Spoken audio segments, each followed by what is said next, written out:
Le Barça bat l'Athletic Bilbao sous score de 2 buts à 0 et se qualifie pour la finale de la Supercopa. On verra si ça sera le Real Madrid ou le Real Mallorca. Dans tous les cas, ce sera une finale et un trophée qu'il faut gagner. Par rapport à ça, on va commencer dès maintenant avec la compo. Et quand on regarde, pas trop de surprises. Hansi Flick met l'équipe type, si ce n'est que Lamine Yamal est tout de même titulaire et de retour dans le 11. Personnellement, je pensais qu'il allait démarrer le match sur le banc parce qu'on sait qu'il n'est pas de retour à 100%, mais Hansi Flick a décidé de le mettre titulaire pour le sortir à l'heure de jeu. C'est une idée comme une autre, on a vu qu'il a été décisif, on va y revenir un peu plus tard. Maintenant, ce qui est surtout important à retenir par rapport à la compo, c'est la continuité avec le 4-3-3. On l'a vu en Copa, on l'a vu en Liga, on le voit maintenant en Super Copa. À chaque fois, Hansi Flick remet en place son 4-3-3. Peut-être qu'avec le retour de Daniel Mo, ça va changer, il va revenir sur son 4-2-3-1, mais en tout cas pour l'instant, c'est un 4-3-3 avec Gavi quand même qui a gagné sa place jusqu'à présent. Maintenant, ce qu'on peut dire par rapport à ce match, c'est que le Barça commence très très bien la rencontre. On voit tout de suite des grosses situations hyper dangereuses générées sur le côté droit avec Lamine Yamal et Jules Koundé qui commence très très fort le match. On voit directement un Barça très dangereux, Rafinha qui est pas loin de marquer et ça c'est quand même très intéressant. J'aime beaucoup quand le Barça commence les matchs avec une forte intensité, avec un pressing très haut et avec cette volonté à tout prix d'avoir un jeu très vertical et de marquer. Pour moi ça a énormément de sens. Je le dis à chaque fois, Hansi Flick, lorsqu'il veut mettre en place un jeu hyper vertical tout le long du match, je ne suis pas pour, mais en tout cas, sur des séquences comme ça, par exemple, commencer le match très fort avec de l'hyper-verticalité, pour moi, c'est hyper cohérent. Et là, on le voit, ça fait très mal à Bilbao qui n'a pas su mettre en place son jeu. Et on a vu quand même que le Barça a marqué assez rapidement. C'est un but de Gavi, l'action est intéressante, elle démarre encore et toujours de Pedri. Il est pratiquement dans tous les buts du Barça au démarrage des actions. Il est beaucoup trop important ce joueur-là. Et puis, on voit qu'il y a le décalage qui est créé et donc le ballon revient sur Gavi qui est dans la surface. Très bon positionnement de sa part. On voit qu'il se projette beaucoup. Il a beaucoup de liberté aussi avec Hansi Flick. C'est positif. Et puis, ça fait hyper plaisir déjà de le revoir titulaire dans un match important et en plus d'être décisif. C'est vraiment une très bonne nouvelle. C'est un joueur hyper important qui est pétri de qualité, qui a tout pour réussir au Barça. Ça, on le sait tous. Et par rapport à ça, c'est beau de le voir marquer dans un match important comme ça et continuer à retrouver son niveau de forme. Ça, c'est vraiment une excellente nouvelle pour le Barça. En tout cas, il met ce but-là qui fait beaucoup de bien au Barça. Mais quand on regarde en soi, on a vu 30 premières minutes de jeu, on va dire environ, où le Barça domine, où le Barça est supérieur, où le Barça met la pression, se crée pas mal de situations dangereuses. On a vu par exemple peu de temps après le premier but, un énorme raté de Lewandowski. On va y revenir un peu plus tard. Rafinha aussi quelques ratés, Lamine Yamal, etc. Mais ça aurait pu être 2, 3, limite 4-0 à ce moment-là, tellement le Barça était dominateur et tellement Bilbao n'a pas existé. Mais après ce but, on va dire 5 minutes plus tard, on a vu un gros relâchement du Barça et Bilbao a su véritablement lancer son match à ce moment-là. Ils en ont profité et ils ont su faire très mal au Barça. Pour moi, la plus grosse problématique à ce moment-là, quand le Barça a commencé à subir, c'est au niveau des sorties de balles. Et ça, encore une fois, je l'ai énormément dit, pour moi, les sorties de balles d'Hansi Flick ne sont pas assez travaillées et elles reposent beaucoup trop sur les individualités. Quand on regarde par exemple Pedri, il te fait des folies. Des fois, à lui tout seul, il sort les ballons et c'est magnifique ce qu'il fait. C'est vraiment très positif pour lui, mais d'un point de vue collectif, ce n'est pas normal qu'un joueur soit autant responsabilisé. La saison passée, c'était Frenkie de Jong, maintenant c'est Pedri. C'est juste le joueur qui a changé. Et par rapport à ça, ça me dérange fortement. On voit que Bilbao pressait très haut et que souvent le Barça n'arrivait pas à sortir de cette situation-là. À chaque fois, il essayait de faire du jeu long pour Lewandowski.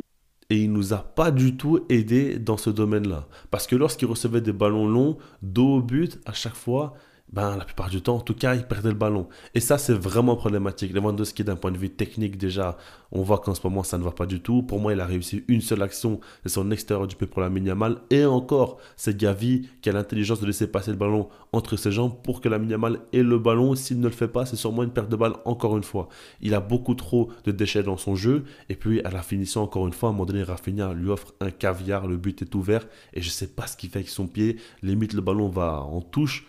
Mais c'est pas normal, au bout d'un moment, il rate beaucoup trop. Et dans une période très très délicate, c'est-à-dire que dans le jeu, il n'apporte plus rien, en tout cas que du négatif parce qu'il décroche et à chaque fois, ça pose beaucoup de problèmes au jeu de construction du Barça. Et en plus de ça, à la finition, donc à la finalisation des actions aussi, il pose problème.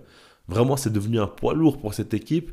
mais de sorte à ce que ça pèse sur tous les autres joueurs aussi. Et Lewandowski, vraiment, j'en peux plus. Actuellement, c'est très compliqué à gérer parce qu'il rate beaucoup trop et il pose beaucoup trop de problèmes au Barça. Maintenant, ce qu'il faut dire, c'est qu'en seconde période, le Barça est très bien revenu, avec encore une fois beaucoup d'intensité, un pressing assez haut, un jeu vertical, plus de réussite du côté des joueurs d'un point de vue technique. Et par rapport à ça, ça a été matérialisé par un but de Lamine Yamal. Et oui, parce qu'il fait un gros raté en première période, mais lui a le sang-froid. Lui reste dans son match, reste très concentré et sûr de lui et va finir par mettre un but magnifique. Quand on regarde son contrôle du pied droit orienté, quand on regarde la petite touche qu'il fait pour se mettre vraiment dans les meilleures dispositions avant de frapper, et puis il va tirer au premier poteau, le ballon va se loger en pleine lucarne, c'est magnifique. Son but est magnifique et à ce moment-là, il fait beaucoup de bien au Barça. Parce qu'il y a un temps fort, mais on sait très bien que le Barça a beaucoup de mal à la finition. Lui va mettre son but, alors que justement, on lui reproche tout le temps sa finition. Même dans ce match-là, on lui a reproché et à juste titre. Mais non, cette fois-ci, lui va mettre son but et va aider le Barça pour se qualifier en finale. Par rapport à son match, déjà, je trouve qu'il n'est pas encore revenu à 100% et très loin de là même. On le voit très clairement au niveau de ses prises de course, etc.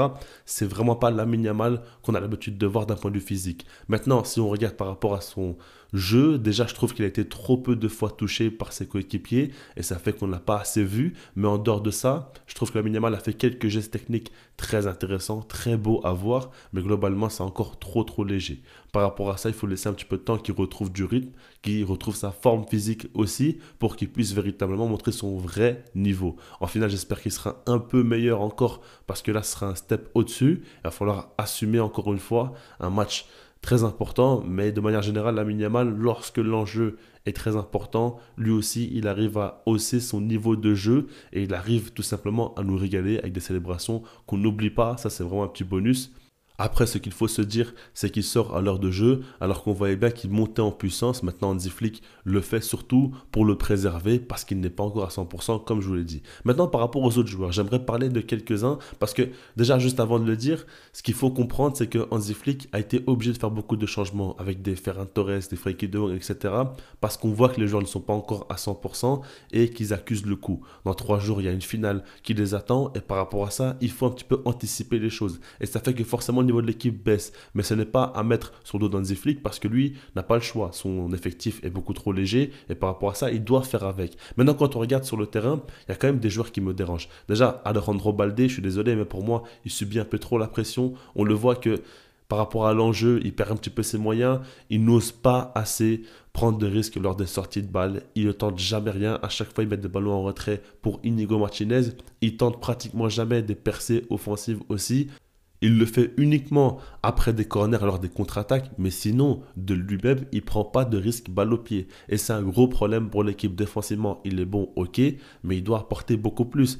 Il en a les qualités, mais c'est une question de personnalité et ça fait qu'aujourd'hui, il est bridé. Par rapport à ça, c'est problématique. Et puis bon, Chechny, personnellement, je n'ai pas du tout été convaincu par rapport à sa sortie. On voit qu'il est assez lent, balle au pied, il ne prend pas le moindre risque aussi. C'est problématique.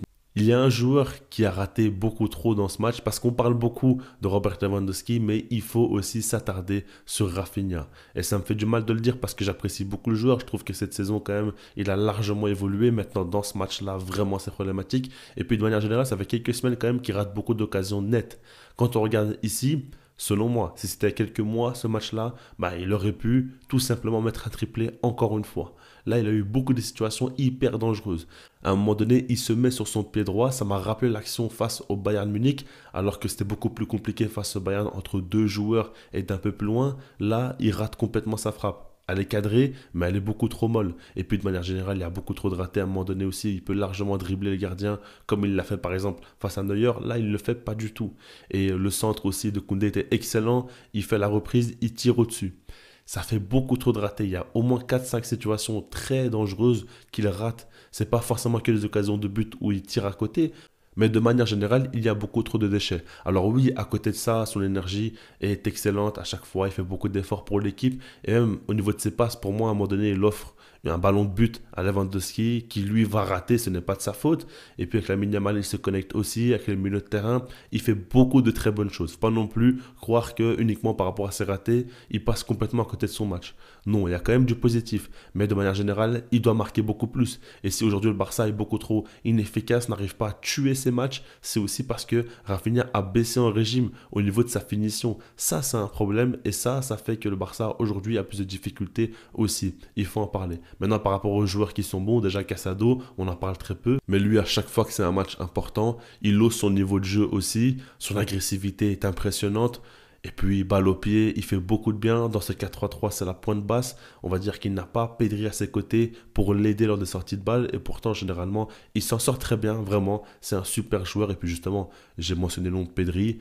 Lui aussi fait encore une fois un match exceptionnel. Parce que quand on regarde en soi, les sorties de balle du Barça sont mauvaises d'un point de vue collectif. Mais lui, à chaque fois, il fait des différences individuelles. Il dribble des joueurs, il débloque des situations. Vraiment, le Barça a énormément de chance d'avoir un joueur d'un tel niveau dans son équipe. Il fait beaucoup de bien. Et avec lui, on peut espérer de très bonnes choses. Et puis, pour la suite, Pau Cubarsí, évidemment, très très bon. Jules Koundé aussi, franchement, j'ai trouvé qu'il a fait un très bon match. Très appliqué défensivement. Pas la moindre erreur dans les coups de pied arrêtés aussi. Toujours juste au niveau de ses têtes. Et puis, offensivement aussi, il a apporté quand il le fallait. Donc, par rapport à ça, il n'y a rien à lui reprocher. Gavi, je l'ai dit, il a marqué son but. Ça fait beaucoup de bien. Il fait un bon match. Il y a quand même du positif. Maintenant, le Barça finit très mal son match. Et de manière globale, on a vu beaucoup de choses, on va dire, assez moyennes. Dans le contenu, ce n'est pas top. Maintenant, c'est le résultat qui compte parce que ici, il faut gagner ce titre. Il faut aller au bout. Quand on regarde, les joueurs ne sont pas à 100% physiquement. On fait des changements et fait entrer des joueurs qui sont d'un niveau bien moindre que ceux dans le 11 type. Donc ça se comprend. Il y a des raisons par rapport à tout ça. Maintenant, en finale, il n'y aura aucune excuse. Il faudra gagner quoi qu'il arrive. Et je ferai une vidéo avant match dès que le match du Real Madrid sera terminé. Dites-moi en commentaire ce que vous avez pensé de ce match-là. Ça va mettre un maximum de likes, à vous abonner. Et puis sinon, moi je vous dis peace.